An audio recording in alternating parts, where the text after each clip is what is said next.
Hi, I'm Siobhan Thompson and this is Anglophenia. Now, many of the most beloved stories from the UK are set in schools, all the way from Tom Brown's School Days to Harry Potter and the History Boys. But the British school system is remarkably different from that in the US, so much so that it's often the first thing that Americans ask me to explain to them.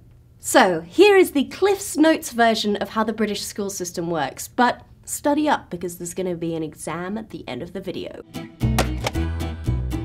Public schools and state schools. What Americans call private schools are called public schools in the UK, and what you call public schools, we call state schools. There are also some private schools that don't call themselves public schools, they call themselves private or independent schools, but most of the ones that Americans are thinking about, you know, where people live in a mansion and wear a very silly uniform, are called public schools. Got it? Most state schools these days are comprehensives, meaning that they accept students of every academic ability, but there was a system that's still in place in some areas of secondary modern and grammar schools. There, kids take a test at 11 to see what type of school they'll go to, the grammar schools being more academic and the secondary moderns more vocational.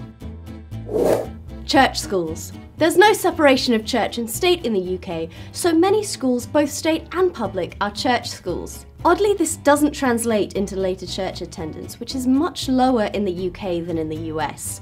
Sort of like how most people don't use algebra after the age of 18, I guess. Uniforms. Pretty much all schools have some kind of uniform, ranging from a school jumper all the way up to the white tie and tails that they wear at Eton. The idea behind it is to create a sense of identity and school pride. See? Still fits. Prefects. In British schools, older students can be chosen to be prefects. Being a prefect sounds super cool, but in reality it mostly entails policing the lunch line and stopping the younger kids from hitting each other. You do get a cool badge though, so that's something. Most schools also have a head boy and a head girl who attend school council meetings and give a speech at prize giving at the end of the year. Oh, prize giving is the closest thing that we have to a graduation ceremony. Exams.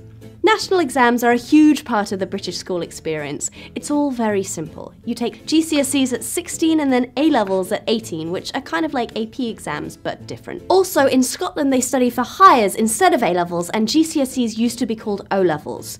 Also, AS levels happen in the middle of A-levels. Look, it's just, this is the most complicated bit, I promise.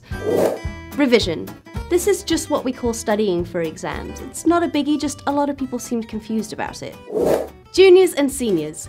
Instead of the American system of elementary school, middle school and so on, most British schools are divided into juniors and seniors. Junior school, also called primary school, is for 4 to 11-year-olds, and senior school is for 11 to 18-year-olds. At some public schools they divide it up a little differently. They have pre-prep from 4 to 7, prep from 7 to 13, and then senior from 13 to 18. Sixth form.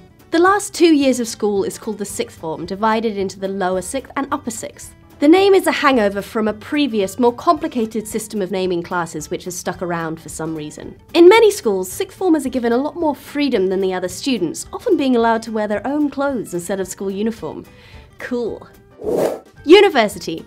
You apply to do a single subject at British universities and only study that one thing. No maths or language requirements or any of that other stuff that you have to do at American colleges. Bachelor's degrees generally take 3 years, and you know what, let's just cover this in another video, it's very complicated.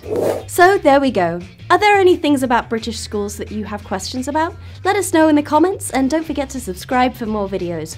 Also, if you have any other questions about British culture, you can tweet us at Anglophenia and maybe your topic will be covered in another video. I highly recommend this one. You know, I think that you would prefer this one.